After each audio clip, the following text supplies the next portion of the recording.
상위권으로 상승하라 상상국어 우리 친구들 반갑습니다. 상상국어 상상쌤입니다. 6학년 친구들과 만나고 있죠? 7단원 글 고쳐쓰기 함께하고 있는데요. 자, 이번 시간에는 자료를 활용해 주장하는 글쓰기에 대해서 살펴보도록 하겠습니다. 자, 글을 쓰면 이제 고쳐쓰기까지 해봐야 되겠죠? 이번 시간 핵심어가요, 우리 친구들. 공유입니다. 아니, 주장하는 글쓰기를 하는데 왜 핵심어는 공유일까? 일단 낱말 뜻부터 알아보죠.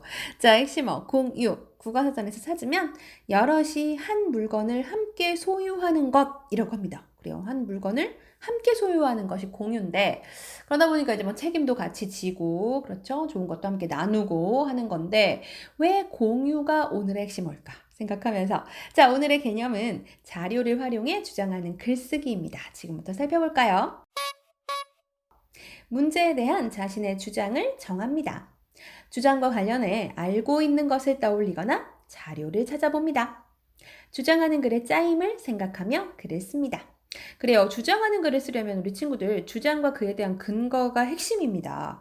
주장은 어떤 문제를 먼저 생각해보고 그 문제에 대한 주장을 일단 정하는 거죠. 그 다음에 주장과 관련해서 알고 있는 것을 떠올리거나 자료를 찾아보는데 왜 찾아보나요? 그렇죠. 근거를 마련하는 거예요. 근거와 또 이 근거를 뒷받침할 수 있는 자료로 삼을 수 있는 내용을 미리 정리를 해야죠. 그리고 주장하는 글의 짜임을 생각하면서 글을 쓰는데 주장하는 글의 짜임은 서론, 본론, 결론입니다. 서론에서는 문제 상황과 문제에 대한 자신의 주장을 쓰고 본론에서는 주장의 근거와 뒷받침 자료를 쓰죠. 결론에서는 지금까지 쓴 내용을 정리하고 주장을 다시 한번 강조하는 것으로 마무리합니다. 이렇게 서론, 본론, 결론이라는 글의 짜임에 따라 알맞게 주장하는 글을 쓰면 되겠습니다. 자, 그렇다면 이 내용과 관련해서 우리 친구들 교과서 안의 활동 만나보도록 하죠. 자, 우리 친구들 교과서 안에 동물 실험에 대한 영상을 보는 활동이 나와요. 그러면서 이 동물 실험에 관련한 두 가지 글이 제시되어 있는데요. 두 가지 자료가 나와 있죠. 첫 번째 자료는 동물의 희생, 동물 실험을 반대한다 라는 제목의 글입니다. 자, 이 자료를 잘 살펴보면 다음과 같은 사실을 알 수가 있네요. 실험에 수많은 동물이 사용된다는 것. 실험 때문에 수많은 동물이 고통을 받고 희생된다는 것. 동물 실험을 통과한 약도 효과가 없거나 사람에게 부작용을 일으킬 수 있다는 것. 동물 실험을 대체할 수 있는, 그러니까 동물 실험을 하지 않아도 되는 그 방법도 있다는 것이 나와 있습니다. 그러니까 자료 1만 살펴보면 그러게 동물들이 희생이 되는 이 동물 실험 왜 하는 거야? 하지 말아야겠다 라는 생각이 들죠. 자, 그런데 자료 2는 제목이 동물 실험을 없애도 괜찮을까? 예요. 자, 그 내용을 살펴보면 역시 이와 같은 사실을 알 수가 있는데요. 동물 실험은 새로운 약 개발에 중요한 역할을 한다는 것. 동물 실험을 하지 않고 개발한 약을 사람들에게 사용하면 부작용이 발생할 수 있다는 것. 동물 실험의 대체 방법을 개발하는 데는 시간과 비용이 많이 든다는 것을 알 수 있습니다.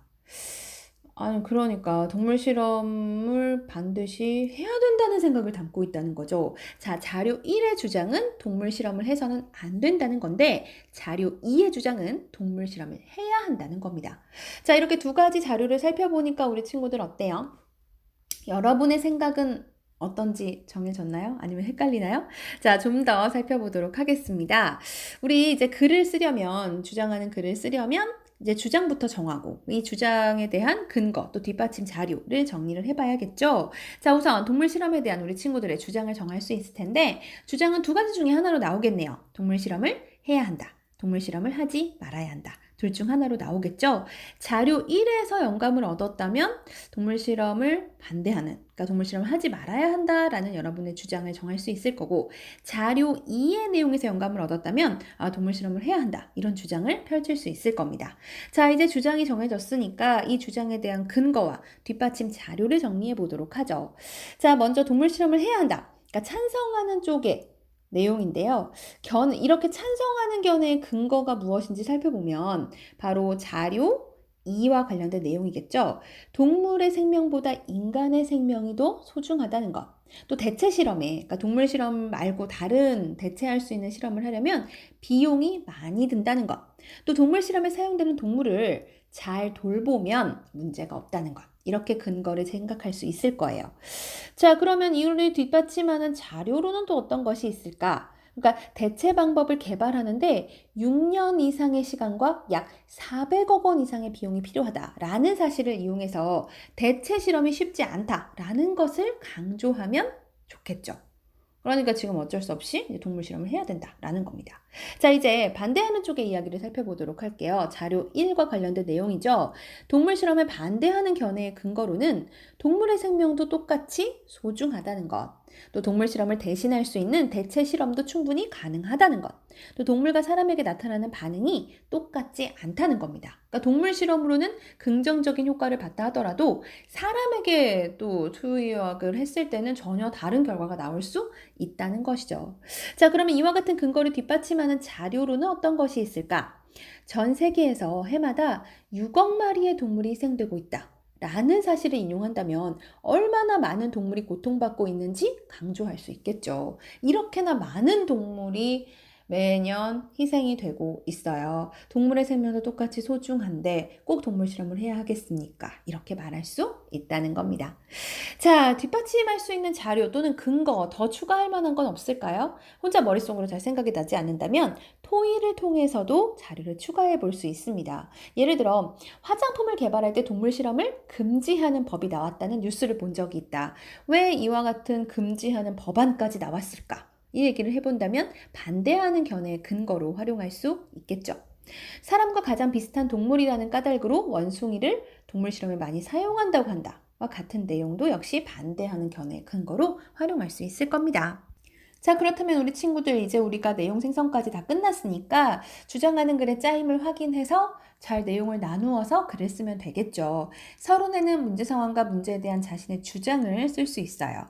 본론에는 주장의 근거와 이것을 뒷받침하는 자료를 쓰는 거고요. 결론에는 지금까지 쓴 내용을 정리하고 주장을 다시 한번 강조하는 것으로 마무리할 수 있죠. 우리 3단원에서 타당한 근거로 글을 써요 배웠죠? 여기서 보시면 주장하는 글의 특성, 짜임, 또 자료를 활용해 글쓰기에 대한 여러 가지 내용들 살펴봤습니다. 그 내용들을 활용해 보시면 더 잘 쓸 수 있을 거예요. 자, 이번에는요. 이렇게 자신이 쓴 글을 고쳐 쓸 겁니다. 그리고 공유해 볼 거예요. 아, 여기서 오늘의 핵심어가 나왔네요. 자, 자신이 쓴 글을 고쳐 쓰고 친구들과 함께 공유해 보면서 또 친구들의 의견을 듣고 내 글을 더 잘 고쳐볼 수 있겠죠. 자, 핵심은 이제 그 고쳐쓰기의 과정인데요. 고쳐쓰기의 과정은 글 수준, 문단 수준, 문장과 낱말 수준 이렇게로 나눠볼 수 있습니다. 먼저 글 수준에서 우리가 어떤 점을 고려해야 한다고 했죠? 글 전체의 주제가 잘 드러나는지, 또 읽는 사람을 고려해서 썼는지, 글의 목적에 맞는 내용을 썼는지, 제목이 글 내용과 어울리는지, 또 서론, 본론, 결론에 알맞은 내용이 들어갔는지 판단해 보면 돼요. 또는 중복되는 내용이 없는지 살펴보는 것도 좋은 방법입니다. 같은 글에서 같은 내용이 중복된다면 하나를 뺄 수 있겠죠.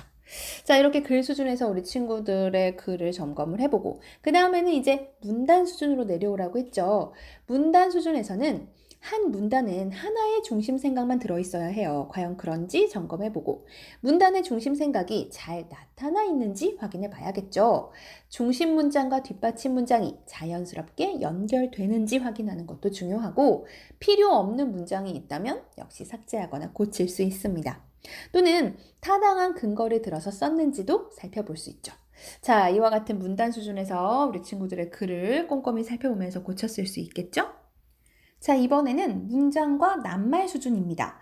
문장과 낱말 수준에서 고쳐쓰기를 할 때 어떤 부분을 살펴봐야 할까요? 그래요. 문장 호응이 잘 이루어지는지 확인해야 합니다.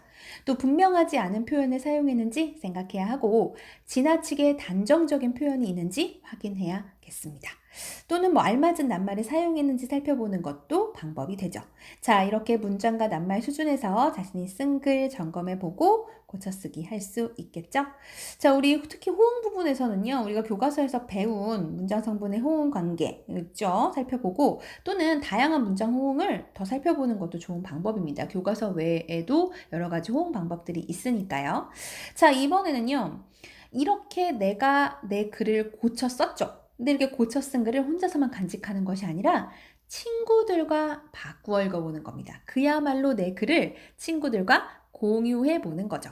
그러면 이제 친구들이 나의 글을 읽고 "아 이러이러한 부분을 고쳤으면 좋겠다."라는 얘기를 해줄 수 있겠죠. 왜 이 과정을 거쳐야 하는가? 사실 혼자서만 보는 것보다는 다른 친구들의 의견을 들으면 훨씬 더 풍부하게 내용을 고쳤을 수 있어요. 그러니까 '내가 쓴 글이니까 내가 가장 잘하지 않겠나.' 하는 생각도 있는데 이게 한 사람의 머릿속에서 나올 수 있는 아이디어는 좀 제한적이어서 또 내 글이기 때문에 내가 보기에는 다 너무 좋아 보이죠. 따라서 친구들의 의견을 좀 들어보면 내가 미처 생각하지 못했던 좋은 방법을 얻을 수 있습니다. 물론 이때 말하는 태도가 굉장히 중요해요, 우리 친구들. 같은 말이라도 어떻게 표현하느냐에 따라서 친구의 기분을 상하게 할 수 있거든요. 게다가 지금 고쳐쓰기에 대한 것이다 보니까 친구들이 내 글에 대해서 이래, 이래, 이래 이렇게 지적하는 것처럼 느낄 수가 있는데 그렇게 해서 친구의 기분을 상하게 해서는 안 되겠죠. 따라서 고친 글을 친구들과 바꾸어 읽고 의견을 나누어 볼 때, 즉 공유를 할 때는 미리 우리끼리의 그 평가 기준을 정하고 그 기준에 따라서 말을 해주는 것이 좋아요. 뭐 예를 들어 처음에 쓴 글과 고쳐 쓴 글을 비교해 보고 어떤 부분을 고쳤었는지 잘 살펴본 다음에 글, 문장, 문단, 문장, 낱말 수준에서 무엇을 고쳤었는지 확인을 하고 만약 친구가 제목을 고쳤었다면 고쳐 써서 나아진 점은 무엇인가 이런 것들을 생각해 보자. 이렇게 미리 의견을 나누기 전에 우리가 이 글에 대해서 어떤 부분에서 함께 의견을 나눌 것인지 정하는 것이 중요합니다. 그리고 말을 할 때는요, 의견을 나눌 때는 잘못된 부분을 지적하기보다는 잘된 면에 대해선 칭찬도 해주고, 그리고 잘못된 부분을 지적하는 것이 아니라 이렇게 고치면 더 좋겠다라는, 더 고쳤었으면 하는 점을 함께 말해줄 수 있는 거죠. 예를 들어, 문단 차례를 바꾸니까 그 내용이 더 잘 이해되었어. 제목을 바꾸니까 어떤 내용인지 한눈에 알 수 있어서 좋았어. 이와 같이 칭찬할 점을 말해주면서 의약 제품이라는 말을 좀 더 쉽게 풀이하면 어떨까? 두 번째 문단에서 주제와 관련 없는 문장을 빼면 더 좋은 글이 될 것 같아. 이런 식으로 글을 쓸 수 있는 거죠. 의견에 대해서 나눠볼 수 있습니다. 이 부분에서는 이런 부분이 잘못됐으니까 이건 빼. 이건 넣었어. 넣으면 좋겠어. 제목 바꾸는 게 좋겠어. 바꿔. 이렇게 말하는 것보다는 지금도 좋지만 이렇게 바꿔보면 좀 더 좋은 글이 나올 수 있을 것 같다. 표현을 알맞게 하는 것이 좋습니다. 자, 그렇다면 글 쓴 사람은 어떻게 할까요? 이제 내 글에 대해서 여러 친구들이 읽고 다양한 의견을 보내줬잖아요. 의견은 다 읽어봐야 합니다. 내 글에 대해서 칭찬하는 글만 읽거나 반대하는 글만 읽거나가 아니라 고쳤으면 좋겠는 것만 읽는 것이 아니라 다 읽어보는 거죠. 친구들의 의견을 다 읽어보고 받아들일 수 있는 것을 잘 반영을 해서 고쳤으면 되는 것입니다.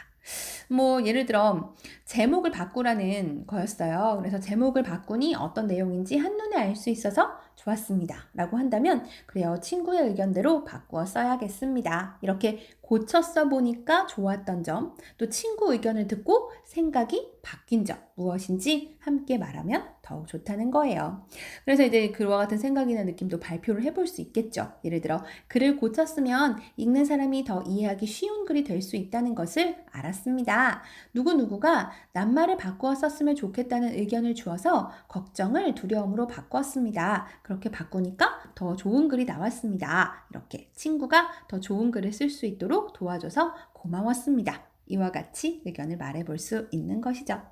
그래요, 우리 친구들 한 편의 글을 우리가 쓴다고 할 때 한 번에 완벽한 글을 쓰는 사람은 없다고 했죠. 글쓰기의 과정이나 특히 고쳐쓰기의 과정을 보면 이게 한 번에 이루어지는 것이 아니다 보니까 굉장히 복잡하고 어렵게 느껴질 수가 있는데 사실은 이 과정에 따라서 한두 번만 우리 친구들이 연습을 해보신다면 고쳐쓰기가 그냥 마냥 복잡하고 어려운 것만은 아니구나 하다 보니 이런 부분들을 주로 살펴봐야 하는데 정말 살펴보니까 내 글을 이렇게 고친다면 더 좋은 글이 나올 수 있겠구나 하는 생각을 할 수가 있을 겁니다. 그리고 결국은 그와 같은 과정을 차근차근 거쳐서 쓴 글이 보다 완성도가 높은 글이 된다는 것도 알 수 있을 거예요. 자, 이렇게 7단원을 우리 친구들과 함께 살펴봤는데요. 이제 오늘의 퀴즈 만나봐야겠죠. 자, 오늘의 퀴즈는 우리 오늘 주장하는 글에 대해서 써봤잖아요. 주장하는 글의 짜임이 서론, 본론, 결론입니다. 자, 이 중에서 말이죠. 지금까지 쓴 내용을 정리하고 주장을 다시 한번 강조하는 부분, 강조하는 단계는 어디일까요? 그렇습니다. 바로 결론이죠. 주장하는 글을 쓰는 거니까 글의 짜임을 잘 살펴보시는 것이 중요해요. 문제 상황, 주장, 근거, 뒷받침 자료의 내용을 어느 부분에 어떻게 배열할지 잘 알아두시기 바랍니다. 그리고 아울러서 글을 고쳐 쓰는 방법에 따라서 글 수준, 문단 수준, 문장 수준, 낱말 수준으로 고쳐 쓰게 할 수 있다는 것도 잘 정리해 두시기 바랍니다. 자, 이번 시간에 우리 친구들과 함께 자신이 쓴 글을 고쳐 쓰고 또 친구의 의견을 들어봤어요. 주장하는 글 외에도 뭐 편지 글이나 일기 있죠. 자신이 이미 썼던 글, 새로운 글이 아니라 이미 썼던 글도 다시 한번 보면서 어떤 부분에서 고쳐 쓸 수 있는지 생각해 보는 것도 좋은 공부가 될 것 같습니다. 선생님은 다음 시간에 새로운 단원으로 다시 찾아올게요.